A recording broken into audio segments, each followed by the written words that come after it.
Sir నమస్కారం sir. నమస్తే అండి. సార్ ఒక మీడియా సంస్థ పైన బీఆర్ఎస్ శ్రేణులైతే దాడి చేశారు. పేరు చెప్పుకోవాలంటే మహా న్యూస్ ఛానెల్ పైన. అంటే ఫోన్ ట్యాపింగ్ వ్యవహారంలో చాలా ఎక్స్‌ట్రీమ్‌కెళ్ళిపోయారన్న ఆరోపణల నేపథ్యంలో ఈ దాడులు జరిగినట్టుగా తెలుస్తుంది. సో చాలా వరకైతే కార్లు ఇవన్నీ కూడా ధ్వంసమయ్యాయి. అసలు ఈ మీడియా సంస్థల పైన దాడుల్ని ఏ రకంగా చూడొచ్చంటారు సార్? దీనికి మీరేం చెప్తారు? అంటే వాంటెడ్‌గా జరిగిన దాడే అది. హ్మ్. వాంటెడ్‌గా జరిగిన దాడి అంటే ఆర్గనైజ్ చేసి కొట్టమని చెప్పిన తర్వాత కొట్టారు. ఓకే. అయితే ఈ దాడి నేపథ్యంలో కేటీఆర్ గారు కూడా ఒక మాట చెప్పారు. ఇలా భౌతికమైనటువంటి దాడులు చేయడం చాలా హేయమైనటువంటి పని అన్నాడాయన. అని ఇలాంటి దాడులకు పాల్పడొద్దు అని చెబుతూనే మెయిన్ స్ట్రీమ్ మీడియా కూడా మరీ బరితెగించి వార్తలు రాస్తున్నారు. పరిధి దాటి వెడుతున్నారు. పర్సనల్ ఏరియాలోకి వచ్చి కూడా దాడులు చేస్తున్నారు అని తన ఆవేదనను వ్యక్తం చేశాడు. పర్టికులర్గా ఈ ఫోన్ ట్యాపింగ్కి సంబంధించి తనని బజారుకి ఈడ్చడం కోసం ఒక సెక్షన్ ఆఫ్ మీడియా తీవ్రమైన ప్రయత్నం చేస్తోంది. ఈ ధోరణి సరైనది కాదు అనేది ఎస్టాబ్లిష్ చేస్తూ ఆయన ఒక ప్రకటన జారీ చేశాడు. బాగానే ఉంది. కానీ ముందు దాడి జరిగిపోయింది. అంటే మీరు నిరసన తెలియజేయడానికి ఒక పద్ధతి ఉంది. మీరు వెళ్ళి అక్కడ ధర్నా చేయండి. ఆ ఛానల్ ముందు ధర్నా చేయొచ్చు. నిరసన తెలియజేయటం తప్పేం కాదు. నిరసన తెలియజేసేటువంటి హక్కు రాజ్యాంగం ఇచ్చింది. దాన్ని ఎవరైనా అడ్డుకుంటే అది ప్రజాస్వామ్యం మీద దాడి జరిగినట్టుగా మీరు ప్రమోట్ చేసుకోవచ్చు జనంలోకి వెళ్ళి. అది మానేసి దాడి చేస్తే మీరు క్రైమ్ చేసినట్టు అవుతుంది. క్రైమ్ ఎందుకు చేయాలి? ఇప్పుడు మీ మీద మీకు వ్యతిరేకంగా వాళ్ళు వార్తలు వేశారు, లేకపోతే ప్రచురించారు, లేకపోతే ప్రసారం చేశారు. చేసినప్పుడు మీరు చేయవలసిందేంటి? అనేక ప్రాంతాల్లో మీరు నిరసన కార్యక్రమాలు టేకప్ చేయండి. ఆ ఛానల్ చూడొద్దని చెప్పండి. ఆ ఛానల్ అబద్ధాలు ప్రచారం చేస్తోంది అనేసి మీరు ప్రతి సెంటర్లోనూ రాస్తారోకోలు చేయండి.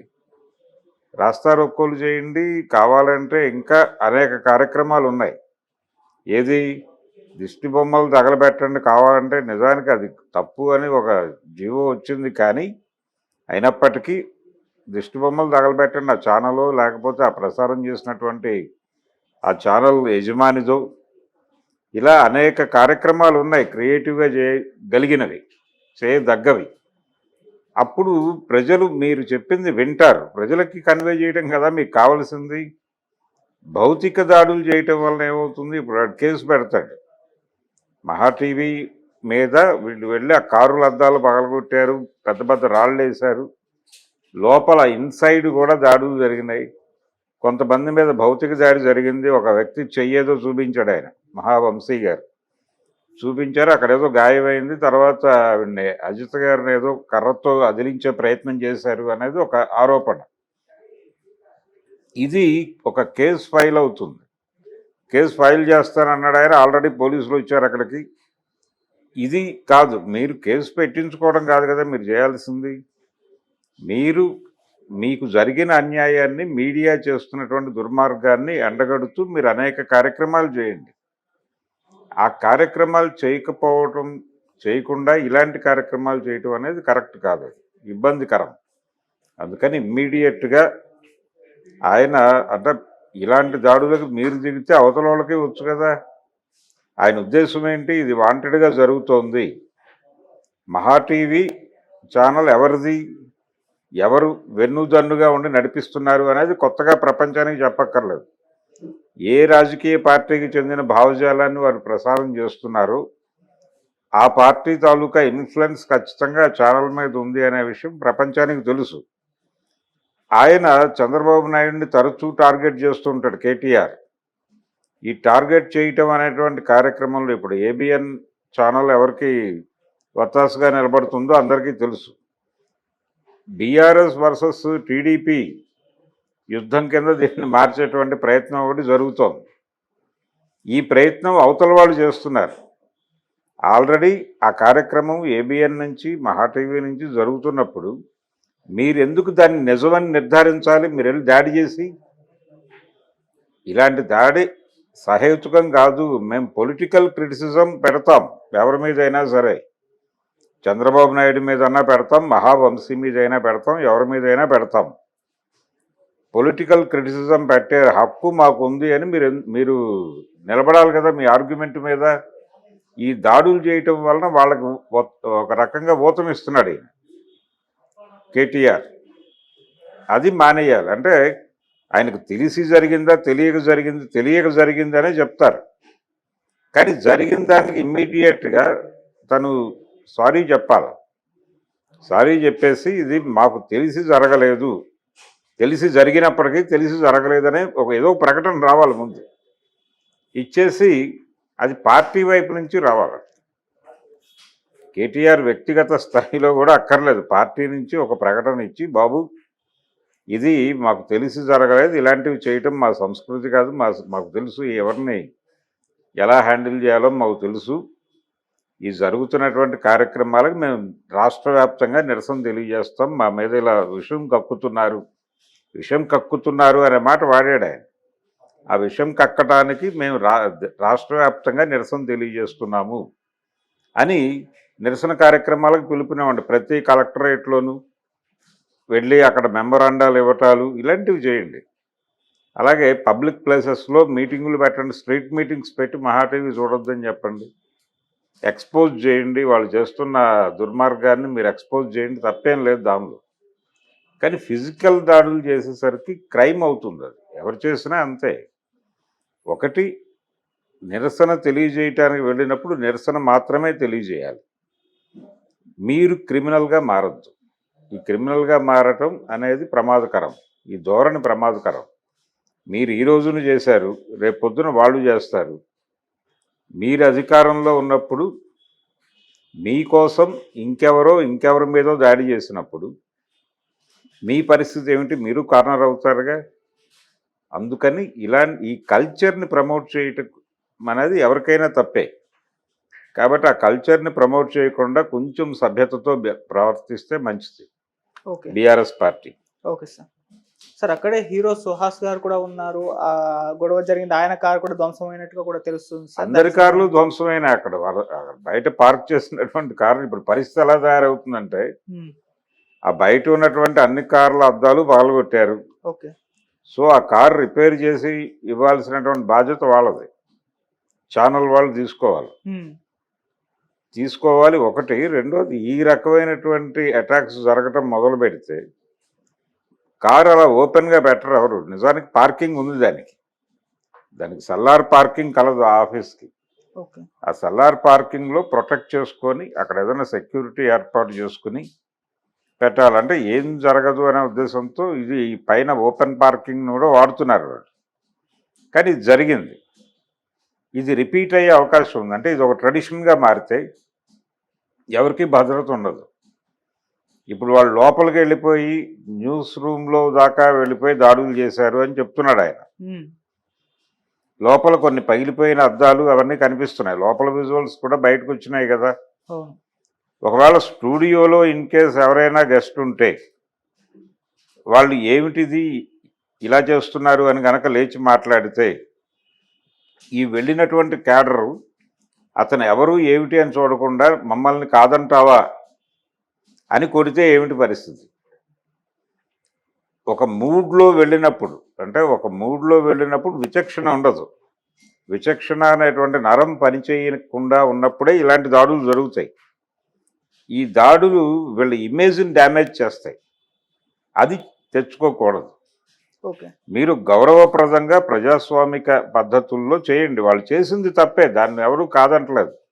మీ పర్సనల్ స్పేస్లోకి వచ్చి వాళ్ళు గనక రాసుంటే, రాయటం జరుగుతోంది, నేను రాయట్లేదని నేను అంటలేదు.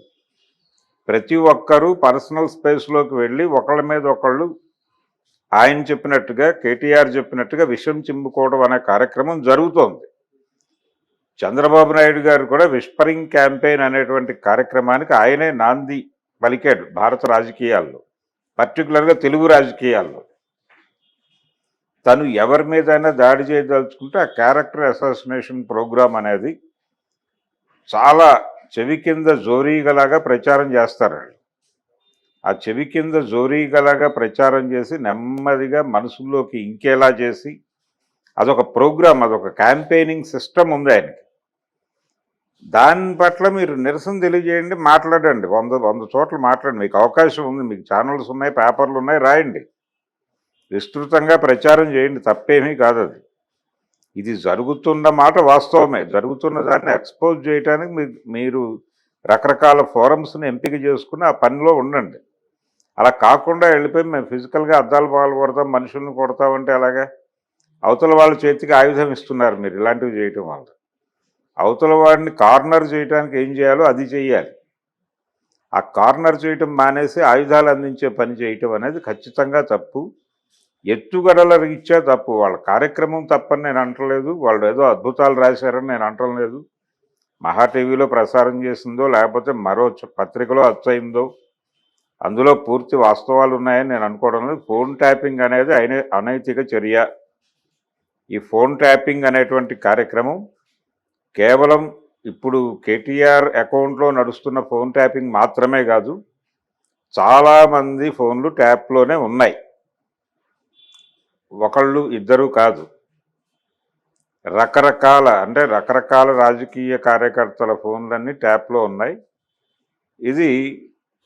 ఇదేదో బయటపడింది, నలుగురు పేర్లో 10 మంది పేర్లో, ఇద్దరు సినిమా యాక్టర్ల పేర్లో అవి పట్టుకుని హడావిడి చేస్తున్నారు. కానీ నిజంగానే సీరియస్గా ఫోన్ ట్యాపింగ్ వ్యవహారం మీద ఫైట్ చేసే ఉద్దేశం ఉంటే అసలు ఎవరెవరు ఫోన్లు ట్యాప్ అవుతున్నాయి, అసలు ఫోన్ ట్యాపింగ్ అనే కల్చర్ కరెక్టా కాదా అనేది చూడాలి.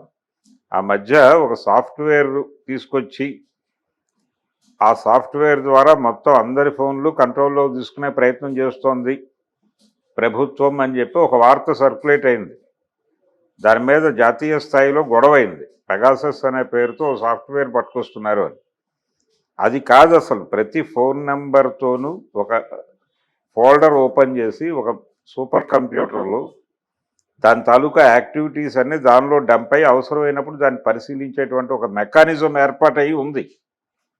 ఇప్పుడు ఫోన్ ట్యాపింగ్ మీద మాట్లాడుకోవటం అంటే ఆ స్థాయిలో మాట్లాడగలిగితే మాట్లాడాలి, లేదంటే లేదు.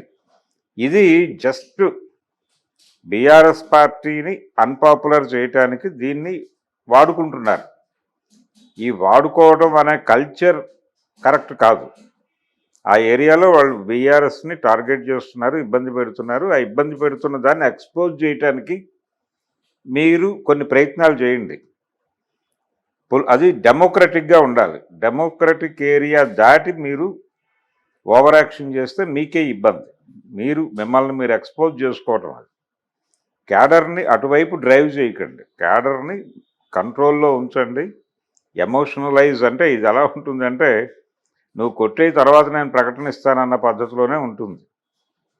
ముందు కొట్టేయండి, తర్వాత మనం సారీ చెప్దాం అని నడుస్తుంది. ఇది కరెక్ట్ కాదు.